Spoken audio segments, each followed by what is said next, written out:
Hello friends, this is Satyendra Kumar. GS वाला academy में मैं सत्येंद्र कुमार आप सभी का तहे दिल से स्वागत करता हूं। सभी का वेलकम है। सभी को राम राम, सभी को नमस्कार, सभी को आदाब, राधे राधे, गुड आफ्टरनून। उम्मीद करते हैं कि आप लोग सभी लोग मस्त होंगे, स्वस्थ होंगे और अपनी स्टडी को पढ़ रहे होंगे, एंजॉय कर रहे होंगे। तो इसी क्रम में मैं सत्येंद्र कुमार, यदि आप लोग टीचिंग एग्जाम की तैयारी कर रहे हो, जैसे कि सी टेट सेंट्रल एग्जाम होता है आपका, अगर आप यूपी के रहने वाले, UP TET, MP TET, REET, इन सभी टीचिंग एग्जाम को हम टेट के रूप में जानते हैं। तो इन सभी टेट एग्जामों के लिए आज का हमारा डेमो लेक्चर होगा, जहां पर मैं 10 से 15 मिनट के माध्यम से बाल विकास, जिसे आप मनोविज्ञान भी बोल देते हो, जिसे आप सीडीपी भी कह देते हो, चाइल्ड डेवलपमेंट के नाम से भी जानते हो, उसके बारे में संक्षेप से जानकारी देने का प्रयास करेंगे। ये लेक्चर हर टीचिंग एग्जाम के लिए काम में आएगा। देखिएगा, इससे सेपरेट लेक्चर में हम लोग मनोविज्ञान का अध्ययन और उसका प्राचीन इतिहास है वो जानने का प्रयास करेंगे।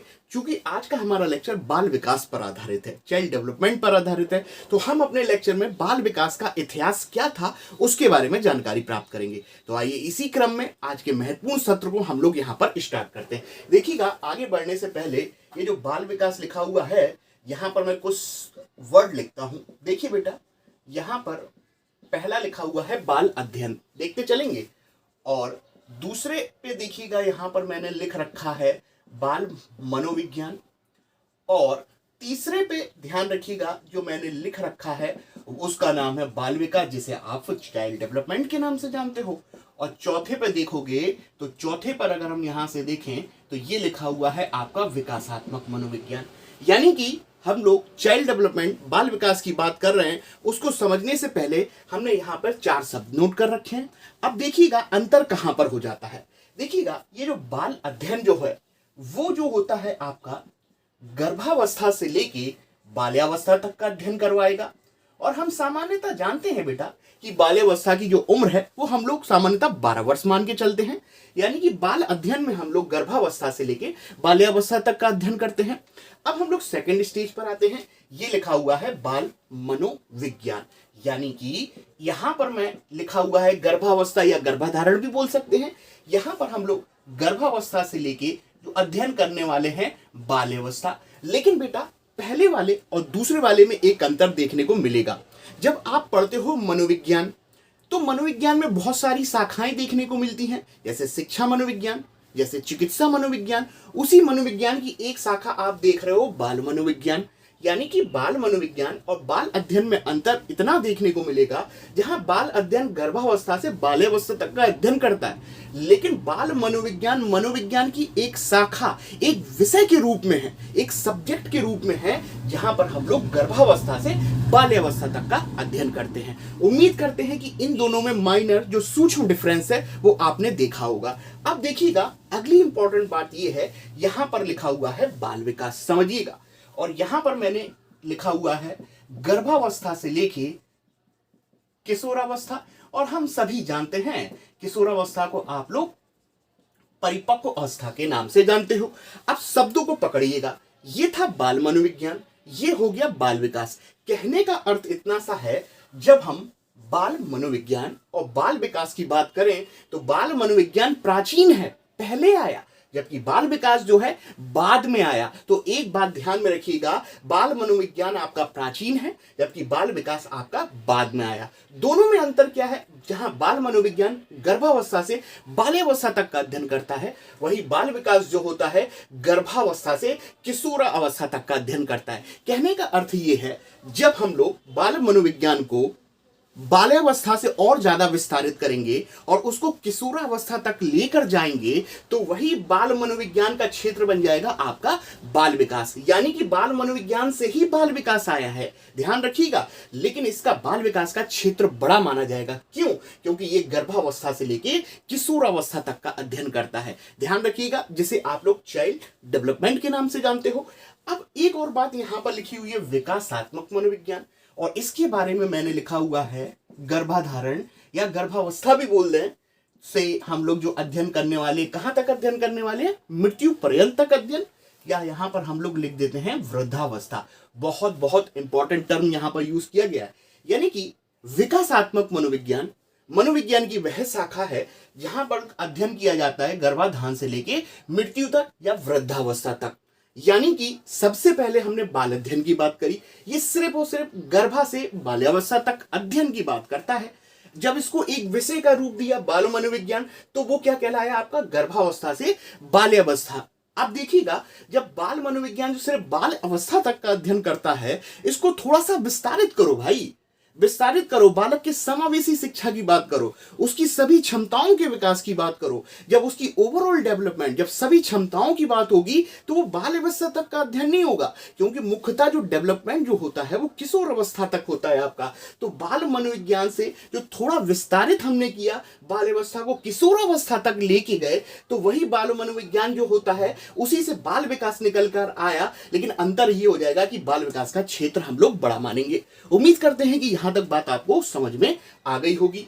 अब इसी बाल विकास को जब हम लोग विकासात्मक मनोविज्ञान की ओर ले जाएंगे, या किशोर से थोड़ा सा और आगे तक का अध्ययन करेंगे, जब हम लोग वृद्धावस्था तक का अध्ययन करेंगे, तो वह मनोविज्ञान की शाखा विकासात्मक मनोविज्ञान कहलाएगी, जिसमें गर्भाधारण से लेके वृद्धावस्था या मृत्यु तक अध्ययन किया जाता है। ऐसा मनोविज्ञान विकासात्मक मनोविज्ञान कहलाता है। और इसके जनक बेटा जो होते हैं जीन पियाजे।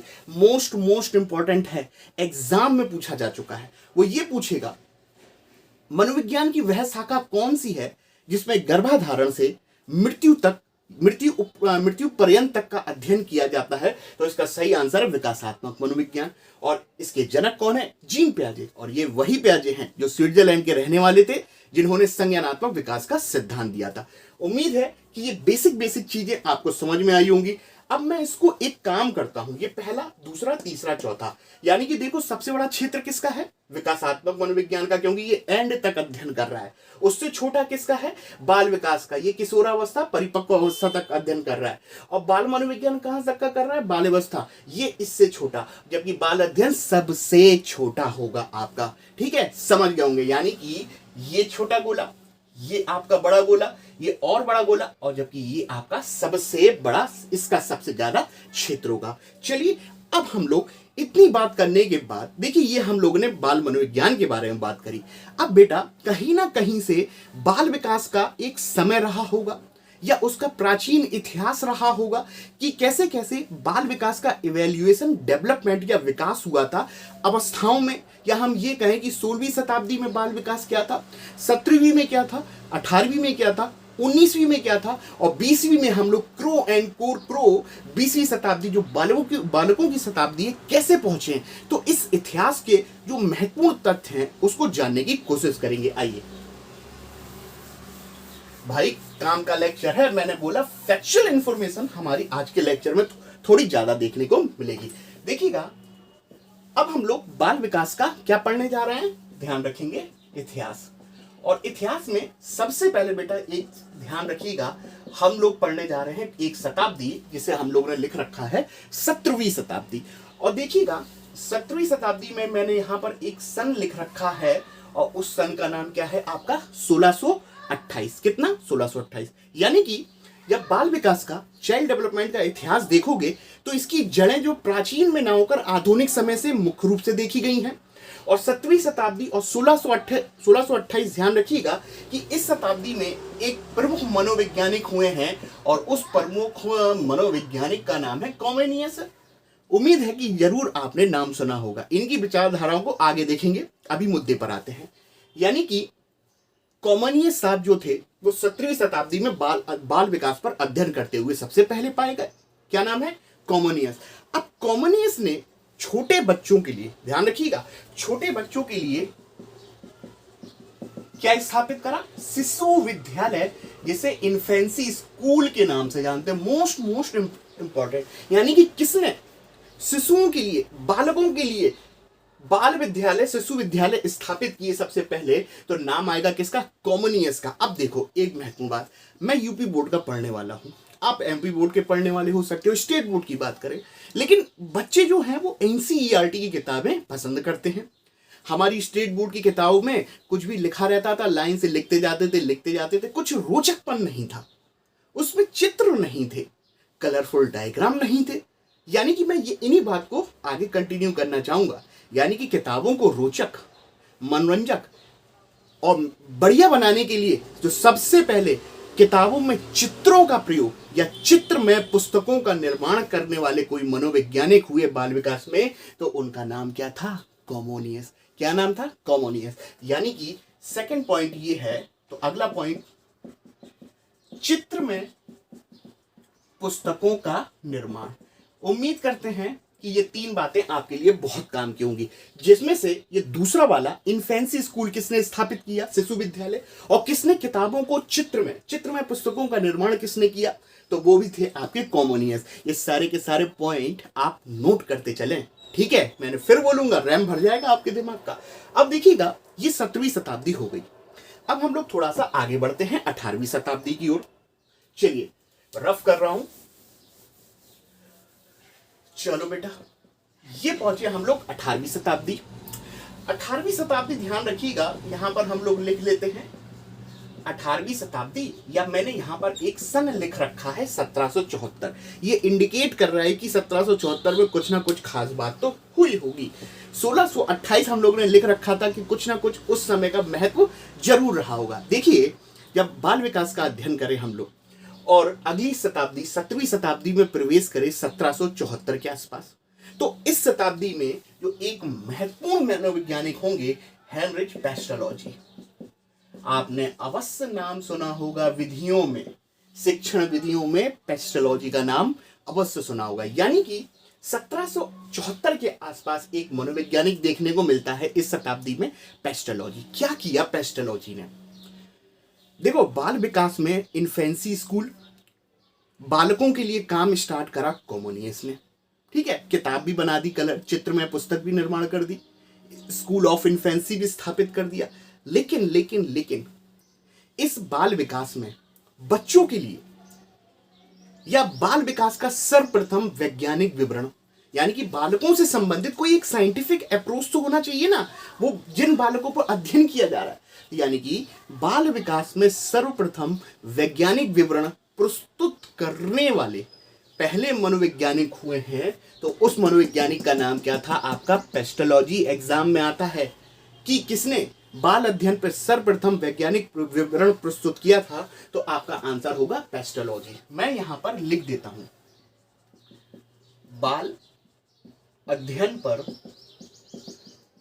सर्वप्रथम वैज्ञानिक विवरण पेस्टलॉजी ने ही प्रस्तुत किया था। इंपॉर्टेंट लाइन है भैया, ध्यान रखिएगा। मार्कर की इंक खत्म हो रही है, जल्दी हम लोग इंतजाम कर लेंगे। अभी मुद्दे पर आते हैं, ठीक है? लेक्चर को बीच में तो नहीं छोड़ सकते ना।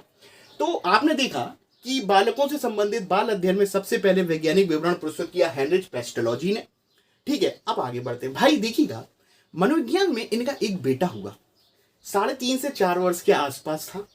बेटे का नाम था, ध्यान रखिएगा, बेटा है तो नाम अवश्य होगा अल्बर्ट, 3.5 से 4 साल के आसपास। अब भैया मनोवैज्ञानिक जितने भी होते थे, कुत्ते, बिल्ली, जानवर को पकड़ते थे, चूहे को पकड़ते थे।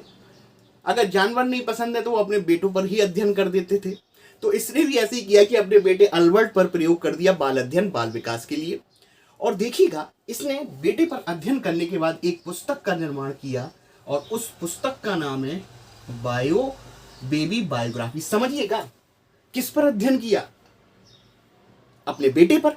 और बेटे को क्या बोलते हैं बच्चों को? बेबी। और बेटे पे ही जीवनी लिख दी, और जीवनी को बोलते हैं बायोग्राफी। यानी कि बेबी बायोग्राफी लिखने वाला कौन था? पेस्टलॉजी। किसने इस पुस्तक जीवनी में किसको आधार बनाया? अपने बेटे अल्बर्ट को। और लिखा किसने? आपका पेस्टलॉजी ने। उम्मीद करता हूं यहां तक आपको चीजें समझ में आई होंगी। देखिए, तथ्यात्मक ज्ञान है, इसके आगे भी बहुत कुछ है, काफी सारी जानकारी है, लेकिन हम लोग ने लेक्चर को थोड़ा सा संक्षिप्त में कर रखा है। इतना ही संक्षिप्त करेंगे ना तो 35-40 मिनट का वीडियो हो जाएगा आपका, ठीक है? अब देखिएगा, अब इस 18वीं शताब्दी के बाद अब हम लोग प्रवेश करते हैं 19वीं शताब्दी। ये 19वीं शताब्दी, ये समझिएगा, क्रांति काल है बालकों के लिए। याद कीजिए, तूफान तूफान, तूफानी अवस्था, नाम याद आ रहा होगा किसका? हॉल का। यानी कि अब हम लोग अध्ययन करने जा रहे हैं 19वीं शताब्दी, ठीक है? काम की बात है यहां पर। देखिएगा, हेडिंग बनाएंगे हम लोग, यहां पर 19वीं शताब्दी, और 19वीं शताब्दी में भी हमने लिख दिया 1893। ध्यान रखेंगे, ठीक है। 19वीं शताब्दी में हम लोग प्रवेश करते हैं अब हम लोग, और 19वीं शताब्दी में हमने लिखा हुआ 1893। अब देखिएगा, इस शताब्दी में जो बाल विकास का जो अध्ययन केंद्र रहा वो मुख्य रूप से अमेरिका को देखने को मिलेगा। सेंटर में अमेरिका रहा। और इस शताब्दी में जो सबसे बड़े मनोवैज्ञानिक उभर के आते हैं, स्टैनले हॉल। कौन आया आपका? Stanley hall. स्टैनली हॉल बोल देते हो आप लोग, कहां का रहने वाला? यूएसए का रहने वाला था, ठीक है। यानी कि इस शताब्दी में प्रमुख मनोवैज्ञानिक स्टैनले हॉल। अब भाई स्टैनले हॉल को समझते हैं, बालकों पर अध्ययन करेंगे। अब हुआ क्या इस शताब्दी में, देखिए हम पर वही चीज प्रभावित करती है जो हमारे आसपास घटित हो। इसको सिर्फ काल्पनिक वे में समझिएगा, मैं कि स्टोरी की तरह आपको समझाने का प्रयास कर रहा हूं। अब इस शताब्दी में कुछ घटनाएं, इवेंट्स, कुछ घटनाएं अमेरिका में बालकों के हित में नहीं देखने को मिलती हैं। यानी कि बालक के हित में नहीं है, अगेंस्ट जाती हुई देखने को मिली। हो सकता है बालकों पर कुछ क्राइम किया गया हो या बालकों को मारा गया हो। तो ऐसे में बहुत सारी जब बालकों के अगेंस्ट में घटनाएं देखने को मिली, और जब ये घटनाएं दैनिक जागरण अखबार के माध्यम से और रेडियो जॉकियों के माध्यम से जब सुनने को मिलती थी, तो इन पर अध्ययन कर रहे थे आपके स्टैनले हॉल। भाई अमेरिका में दैनिक जागरण नहीं है, लेकिन मैंने समझाने के लिए बोला है रेडियो जॉकी इसका नाम, ठीक है। अब भाई इन सब चीजों को देखा किसने? स्टैनले हॉल ने। चीजें थोड़ी और अगेंस्ट में हो सकता देखने को मिली, तो भाई हम पर वही चीज प्रभावित होगी जो घटित होगी। अब बालकों के विकास से संबंधित कूद कर आ गए कौन? Stanley hall. यानी कि ये सब चीजें जो घटित हो रही हैं अगेंस्ट में वो नहीं हो, और बालकों पर अध्ययन करने के लिए और बालकों की रक्षा करने के लिए इसने एक आंदोलन चला दिया, जिसे हम लोग जानते हैं बाल आंदोलन। यानी कि ध्यान रखिएगा, बाल आंदोलन के जनक कौन है आपके? Stanley hall. कर लोगे याद। यानी कि जब अमेरिका में कुछ घटनाएं देखने को मिली तो इन सब इसका अध्ययन कौन कर रहा था? Stanley hall. और बालकों के लिए जब ये सब हो रहा था तो आंदोलन करने वाला व्यक्ति कौन था? Stanley hall. उम्मीद करता हूं यहां तक आपको बात समझ में आई होगी। भाई बालक इतने पसंद है, बालकों के लिए आंदोलन चला दिया इसने, तो हो सकता है कुछ संस्थाएं, इंस्टीट्यूट इसने बालकों के लिए जरूर स्थापित किए गए हों। अब देखिएगा कुछ संस्थाएं हैं स्टैनली हॉल के द्वारा। पहली है चाइल्ड स्टडी सोसाइटी, और दूसरी है चाइल्ड वेलफेयर ऑर्गेनाइजेशन। ठीक है, थोड़ा सा एडजस्ट कीजिए, अगले लेक्चर में हम लोग पूरा तरीके से बना के आएंगे। अभी इंक नहीं है इसलिए थोड़ा कमजोर दिख रहा होगा, लेकिन आवाज समझिए। तो कुछ संस्थाएं बाल आंदोलन के बाद देखने को मिली स्टैनली हॉल के द्वारा। पहली थी चाइल्ड स्टडी सोसाइटी और दूसरी थी आपकी चाइल्ड वेलफेयर ऑर्गेनाइजेशन। किसके लिए? बालकों के लिए खुलवाई इसने। इतना ही नहीं, इसने बालकों के अध्ययन के लिए बाल प्रश्नावली का निर्माण किया। ध्यान रखिएगा, बाल प्रश्नावली का निर्माण किया। प्रश्नोत्तर विधि नहीं बोल रहा हूं मैं, जो बालकों पे अध्ययन जो चल रहा था, एक पेपर उठाया, उस पेपर पर बहुत सारे बालकों के संबंधित प्रश्न बना लिए और सर्वप्रथम बालकों पर प्रश्नावली का निर्माण करा। किसने? स्टैनले हॉल ने। किसने किया? स्टैनले हॉल ने। इतना ही नहीं भाई, बालक जो हैं उनके लिए जेल में नहीं डालते, उनको सुधार गृह में बनते, गृह में रखा जाता है। तो सबसे पहले बालकों के लिए सुधार गृह स्थापित किया गया था अमेरिका न्यूयॉर्क में 1887 में। किसके प्रयासों से? ध्यान रखिएगा, स्टैनले हॉल के प्रयासों से। ठीक है, इतनी बात हो गई। देखो एक लड़ी लगी हुई है कामों की। इतना काम तो पेस्टोलॉजी ने भी नहीं किया। अभी इतने पे ही नहीं रुकते हैं, थोड़ा सा और आगे जाते हैं। अब देखिएगा, इतना करने के बाद अब आगे हम लोग देखते हैं। इसने 1893-94 के आसपास एक पत्रिका लिखी थी। उस पत्रिका का नाम था पेडागॉजिकल सेमिनरी। मोस्ट इंपॉर्टेंट, वो पूछेगा बालकों से संबंधित एक पत्रिका निकाली थी स्टैनले हॉल ने। उस पत्रिका का नाम क्या था? तो ध्यान रखिएगा, पेडागॉजिकल सेमिनरी। ध्यान रखिएगा, किसने? स्टैनली हॉल ने। तो ये था हमारा 19वीं शताब्दी में जो मुख्य सेंटर में देखने को मिले इस शताब्दी में स्टैनले हॉल। एक बात बताओ, पेस्टोलॉजी ने ज्यादा काम किया कि बालकों ने हॉल ने ज्यादा काम किया? देखोगे ध्यान से तो कभी कभार आपको एक प्रश्न अवश्य देखने को मिलता है कि बाल विकास का फादर कौन है। तो देखिए, बाल विकास का फादर अगर आपसे पूछे, बाल मनोविज्ञान का फादर कोई पूछ रहा है बाल विकास का, तो आपके मन में तुरंत नाम स्टैनले हॉल का ही जाना चाहिए, क्योंकि कामों की लड़ी देखोगे वो ज्यादा है पेस्टोलॉजी के कंपैरिजन में। क्योंकि कहीं कहीं आप देखोगे तो बाल विकास के पिता जो हैं वो पेस्टोलॉजी माने गए हैं, लेकिन पेस्टोलॉजी नहीं, आपको ध्यान में रखना है। अब जो हम मानेंगे स्टैनले हॉल, अगर ऑप्शन में देखो, कभी कभार ऑप्शन भी ध्यान में रखना पड़ते हैं, ऑप्शन में दोनों आ जाए तब आप स्टैनली हॉल पे जाओगे, और जब स्टैनली हॉल ना हो तब आप बिंदास होके पेस्टोलॉजी लगा लीजिएगा। तो एक पॉइंट यहां पर हम और लिखना चाहेंगे जो काम का है आप लोगों के लिए, बाल विकास का पिता कौन है? Stanley hall. कौन है? Stanley hall. इतना ही नहीं, किशोर मनोविज्ञान का पिता भी कौन है आपका? Stanley hall. किशोरों पर ज्यादा अध्ययन पेस्टोलॉजी ने नहीं किया, स्टैनली हॉल ने किया। और किशोरावस्था भी वही अवस्था है जो बाल विकास में अध्ययन की जाती है। तो अध्ययन देखोगे ना, स्टैनली हॉल का ज्यादा है, इसलिए बाल विकास का पिता जो होता है आपका हॉल को माना गया। किशोर मनोविज्ञान का जनक कौन? हॉल। याद आ रहा होगा आपको, किशोरावस्था संघर्ष की, तनाव की, दबाव की तूफानी अवस्था है। तूफानी अवस्था है, किसने बोला? हॉल। और कभी कभार ये भी ध्यान रखिएगा, किशोरावस्था को इनिशियल स्टेज की पुनरावृत्ति भी कहा जाता है। ध्यान रखिएगा, इनिशियल स्टेज की पुनरावृत्ति भी कहा जाता है। आगे मैं समझाऊंगा, ठीक है? ध्यान से सुनिएगा। अब देखिएगा, इतनी बात हो गई, अब थोड़ा सा आगे बढ़ते हैं। अब 1894 में जेम्स सली का नाम आप सुने होंगे, उसने British association for child study की स्थापना करी है। 1893 में जेम्स सली British association for child study की स्थापना करी। अब थोड़ा सा आगे बढ़ते हैं। देखिए, इतनी बात हो गई, डार्विन हो गया। डार्विन का भी नाम यहां पर आता है क्योंकि डार्विन ने जो इन्फेंसी से संबंधित एक किताब लिखी है, biography sketch of infant, biography sketch of an infant, जिसमें बालकों से संबंधित अध्ययन किया गया है। लिखा किसने है? डार्विन ने।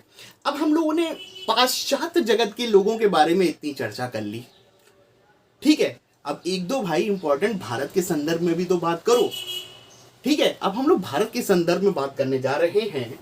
भारत के संदर्भ में देखोगे 90-20 लिखा हुआ है, यानी कि बाल विकास में भारत में कब शुरुआत देखने को मिलती है। देखिएगा, 1920 में गुजरात में एक व्यक्ति प्रमुख देखने को मिलेंगे, किताबों में, ईवीएस में भी सुना होगा आपने, गीजू भाई बधेका। बहुत बहुत महत्वपूर्ण नाम है भाई, ध्यान रखिएगा। जिन्होंने दिवा स्वप्न नामक नाटक लिखा है, आपको देखने को मिलेगा, बहुत पॉपुलर है भाई, ठीक है? 1920 में गीजू भाई बधेका नामक व्यक्ति, जो मारिया मोंटेसरी से बहुत ज्यादा प्रभावित थे। आप इनका नाम अवश्य सुने होंगे आप लोग, मारिया मोंटेसरी, जिन्होंने खेल विधि से संबंधित जानकारी दी, जहां पर मांसपेशियों के बारे में चर्चा करी थी। अभी हम इतना बता रहे हैं कि भारत में बाल विकास का अध्ययन कैसे देखने को मिलता है। तो 1920 में गीजू भाई बधेका मारिया मोंटेसरी से प्रभावित होकर इन्होंने गुजरात में शिशु विद्यालय की स्थापना की है। शिशु विद्यालय की स्थापना करी 1920 में। लेकिन जब आपको एक फैक्ट और बिल्कुल सटीक जानकारी देखने को मिले भारत के संदर्भ में, तो आपको एक सन ध्यान में रखना है, 1930। ध्यान रखिएगा बेटा, 1930 ध्यान में रखेंगे, क्योंकि भारत में बाल मनोविज्ञान से संबंधित बाल विकास पर जो अध्ययन करने का जो समय माना गया है वो 1930 माना गया है। ताराबाई मोडेक के प्रयास से हम लोग किसका नाम लिया? ताराबाई मोडेक का नाम आ रहा है। 1930 से भारत में बाल विकास की अध्ययन, बाल मनोविज्ञान की शुरुआत मानी जाती है, ठीक है? अगर कोई पूछे तो ध्यान रखिएगा। उम्मीद करते हैं यहां तक बात आपको समझ में आई होगी। अब प्लेटो भी था जिसने रिपब्लिक में जानकारी दी है, रूसो भी था जिसने इमाइल नामक पुस्तक लिखी है। कहीं कहीं एमिल लिखा रहता है तो कंफ्यूज मत होइएगा, रूसो ने एमिल या इमाइल पुस्तक लिखी। अब आपके मन में आ रहा होगा कि ये इमील एमाइल है क्या? देखिएगा, ये रूसो का काल्पनिक शिष्य था। जिसने अपने शिष्य के नाम पर ही एमिल, जो इनका काल्पनिक शिष्य है, उसके नाम से किताब लिखी एमिल। उसमें बालकों से संबंधित जानकारी दी। किसने? रूसो ने। एग्जाम्पल वो पूछता है एमिल या इमाइल पुस्तक किसने लिखी है? रूसो ने लिखी थी। उम्मीद करते हैं यहां तक बात समझ में आई होगी। और रूसो तो इतना भी बोलता है, बालक की आंखें, हाथ पैर जो होते हैं उसके प्रथम शिक्षक होते हैं।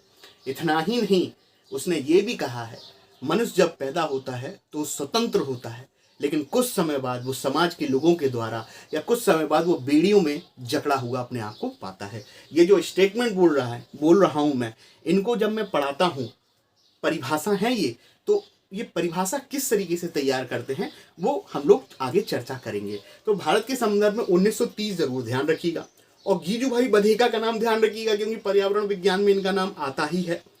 और गीजूभाई बधेका देवास स्वप्न वाले। उम्मीद करते हैं यहां तक बात आपको समझ में आई होगी। ये संक्षेप में था। अब आगे हम लोग धीरे धीरे और बढ़ते जाएंगे।